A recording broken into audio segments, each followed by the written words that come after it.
Welcome to my channel, where we discuss everything and all things politics, especially about the 2023 presidential election in Nigeria. Now, there's a story by Asari Dokubo, the ex-militant leader, Niger Delta militant leader, in a Facebook live. He claimed that he was among those who persuaded Asari Bola Ahmed Tinubu.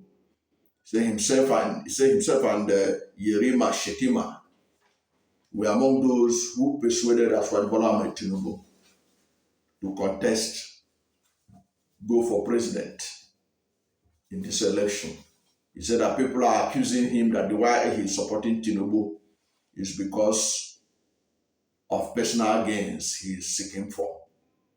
He was saying he wanted to tell Nigeria that it was altruistic reasons that made him to throw his weight behind Tinubu. And he claimed that he himself and Yerima Shetima, I don't know who that person is, that Yerima Shetima, because he didn't say Kashim Shetima, who is Tinubu's running mate in the election. They say Yerima Shetima. I don't understand. But I don't know who that person is. But the truth of the matter is, Asari Dokubo lied. And it's one of those deceitful videos he used to make to deceive young Nigerians. There's no truth in it. Tinubu's quest for president of Nigeria has been very deliberate. He didn't need anybody to push him. Don't forget that even Tinubu himself said that becoming president of Nigeria was his lifelong dream. So if something is a lifelong dream of a person, does he need anybody to push him? Talk less a militant leader to push him to move for presidency. We know that those who follows Nigeria's contemporary political history know that even in 2015, Tinubu wanted to be vice president to General Muhammadu Buhari, who emerged the presidential candidate of the All Progressive Congress. He wanted to be vice presidential candidate to show that his ambition of becoming president, he wanted to be closer to the presidency in 2015. The only thing that stopped him was that Buhari himself didn't want to run on a Muslim ticket, which they felt at that time that it may not bode well with Nigerians and that he may not win them the appropriate support they need across the country. At that time, people like Femi Falekayode today, who's one of his major supporters, said that they left the party because they are against Muslim tickets. Okay? People like former Senate President and former governor of Kwara State. Now I'll soon remember his name. The man opposed Tinubu, imagine as the vice president to Buhari. Yeah, I'm talking about Bukola Saraki. Bukola Saraki was among those who kicked against Tinubu becoming vice president to Buhari because he felt that it's a no-no for the party. At that time, already, people were beginning to look at the party, the APC, as a conglomeration of fundamentalists. Okay? So running a Muslim ticket is not going to bode well too. And the enmity between Bukola Saraki and Tinubu started from that time. Okay? So when the time for Senate presidency reached, Tinubu wanted to make sure that Bukola doesn't get it. He wanted Bukola to lose out the same way he lost out for the vice presidential ticket of the APC. And you know what eventually led, how both of them are today are daggers drawn, Bukola Saraki and Tinubu. Because Bukola Saraki helped in stopping him from emerging vice presidential candidate to Buhari. Now, a man who wanted to be vice president in 2015, you are now telling Nigerians that you, Asari Dokubo, was the one who tried to convince him to run for president. A man who was able to fight even the vice president Yemi Osibanjo and grab the presidency, presidential ticket of APC. You think you are the one that convinced him to do that.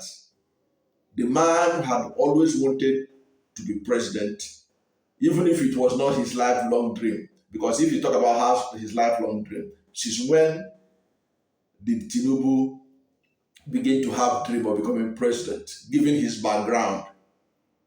For what we learn, that he was like an adopted child of the Tinubus. So if that becomes the case, how do you think that somebody at his level will begin to have ambition to be president of Nigeria? That's a lifelong. I don't buy that idea that it's a lifelong, but I believe that from the day he was able to become governor of Lagos State, he now sees that there's a possibility that he can be president. And since then, he has been nursing the ambition on how to build relationship across the country to be the president.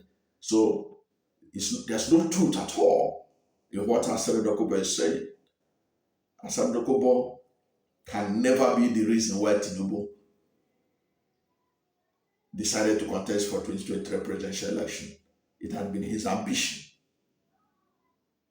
to do so. When you get a certain point, there's a certain point you reach in your life, you begin to see the possibilities. Okay? You begin to see the possibilities that is in this life. You are fortunate to become the governor of a state. Now you have seen that being governor of Lagos State, you were able to survive the tsunami by Obasanjo in 2003 that cleared all your contemporaries from governance, and you survived. When you survive, you begin to feel that really I can go higher than this place and begin to plot forming political parties. You left the AD that brought you to power and form another party, and you keep on moving. You divided Afenifere. You keep on moving because you are now seeing the possibilities of becoming the numero uno in both Southwest and Nigeria. So basically, as far as I'm concerned, the reason why Tinubu contested was because he wanted to contest, and he has acquired the necessary resources. Okay? When you have acquired the necessary resources, as Tony Montana used to say in Scarface, when you get the money, you get the power. So when you operate from that prison, nobody need to propel you to seek for whatever position you need. So Tinubu is not a reluctant presidential candidate. You can see how he put his all. He put his all in the presidential ticket of APC. He put his all in it. The way he ran it even damaged his relationship with Vice President Yemi Osibanjo, because he employed both religion and anything you can think of. That is not the process that a man who is reluctant to be president, until Asari Dokubo and his Yerima Shetima friend came to make him to seek the ticket of the party. No. It's not true. Tinubu wanted power, and he put his all. He put his all in it, and cleared anybody that stood in his way by any means he could see. And even Buhari himself stood against him. Forget about what Buhari is claiming today in the funny statement by Garba Shehu that Buhari did not remove fuel subsidy because he wanted Tinubu to win. That's the biggest joke of the century.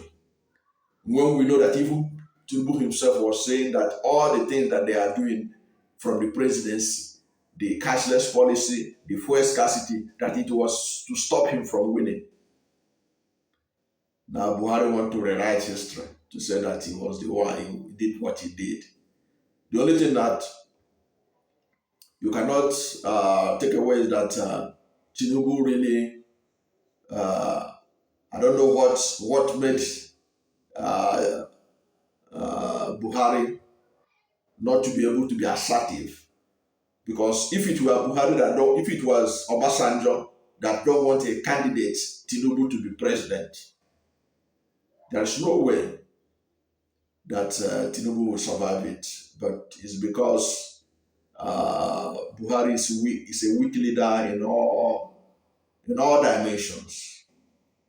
So Tinubu was able to literally bully him with northern governors and pick the ticket of the APC. That's what happened. And today, Buhari is in retirement. He has gone home, and the country has moved on. But let nobody come and tell us that he is the one that propelled Tinubu. No. Tinubu wanted it, and he went after it, and he got the ticket of the APC. And some are even saying that he was able to allegedly got INEC on his side, which was the reason why he won. But that's left for the courts to decide whether there is truth in that or not. But let nobody deceive Nigerians that he is the one that made Tinubu to contest. No. Tinubu was ready to stake all to contest. And in a society like Nigeria, where corruption has permeated every section and every sector, those who can pay get what they want. A German sociologist was the one that coined the word kleptocracy to describe the type of corruption that is found in Nigeria. Kleptocracy was coined by a German sociologist when he studied the type of corruption that exists in Nigeria. And he couldn't find an appropriate word to describe it. He described it as kleptocracy. It's a type of corruption found only in Nigeria, or mostly in Nigeria. I will soon do a video on that man, his research on corruption in Nigeria, because we know that corruption is the bane of Nigeria's development. Until we tackle it, we are not going anywhere. Thank you for watching this video. And if you are new to my channel, you have not yet subscribed to my channel, please subscribe to my channel. Hit the subscription button, hit the notification bell. When you subscribe to my channel and hit the notification bell, anytime I have a new video, you will be among the first to know. God bless you and yours. And please don't forget to like this video, because when you like it, God will rank it high and recommend it for more people. God bless you and yours.